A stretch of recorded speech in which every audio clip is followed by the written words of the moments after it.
All right. Welcome back, everyone, to another deep dive. This time we're tackling The Psychology of Money by Morgan Housel. Yeah. You requested it. We're here for it. Yes. Very excited for this one. This one is juicy. Now, we always say we don't like to just summarize a book. Yeah. We want to give you the actual good stuff that's going to stick with you. Right. But this one, I think, especially because so many people, when they think of finance, they think of numbers, right? Yeah. Spreadsheets. Spreadsheets, exactly. Like charts. But this book really is all about, the psychology behind it. Yeah. The mental game. And you're the perfect person to talk about this. Well, I don't know about that, but I'm excited to get into it. I think it is fascinating how much of our financial success really boils down to our mindset and our behaviors. Totally. It's not just about knowing the right formulas or investment strategies. Yeah. It's about understanding ourselves, like why we make the decisions we do with money. So true. Okay, let's get into it. So Housel really starts off strong. He's like, look, being good with money, it's not about being good at math. Right. It's about, I think, mastering your behavior. Yes.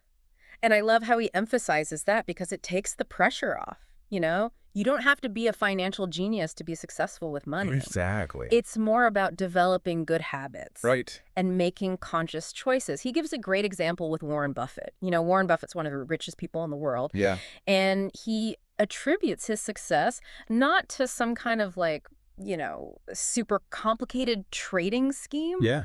but to consistency, patience, and letting the power of compounding work its magic over decades. I love that example because it's so simple. Right.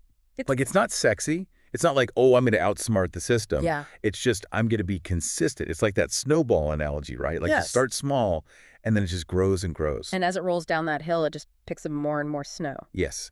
Okay, so we're not math geniuses. We're working on our behavior. But then he throws this other concept, the difference between being rich and being wealthy. Ooh, yes. This is a good one. Because we use those terms kind of interchangeably a lot of times. All the time. Right.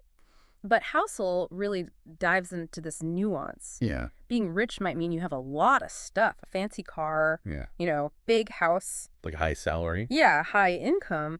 But it doesn't necessarily equate to true wealth. Right. You could be fleeting. It's Yeah. like you could have all that and then lose it tomorrow. Yeah, or you could be trapped in a cycle of just working to maintain that lifestyle and not really having any financial security or freedom. Yeah. Whereas wealth, for a household, it's more about having that financial security, having that freedom. Yeah, it's peace of mind almost. Right. And being able to make choices that are aligned with their values, not just what looks good on the outside. Absolutely. It's about having the flexibility to pursue your passions, spend time with your family, Yeah. travel, whatever it is that truly matters to you without constantly stressing about money. Yeah. Okay.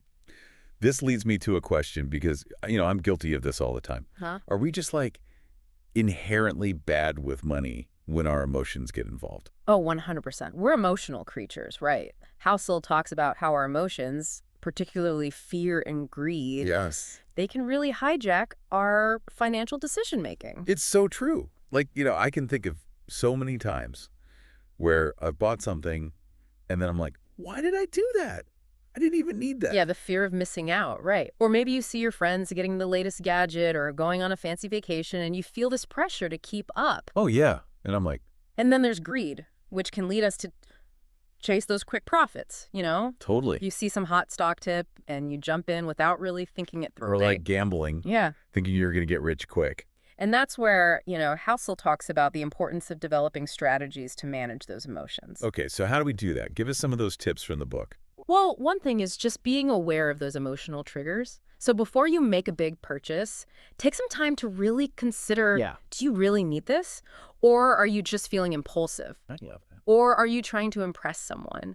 And when it comes to investing, learning to manage your fear during market downturns is huge. Right. It's so easy to panic and sell everything Oh, yeah. when the market dips.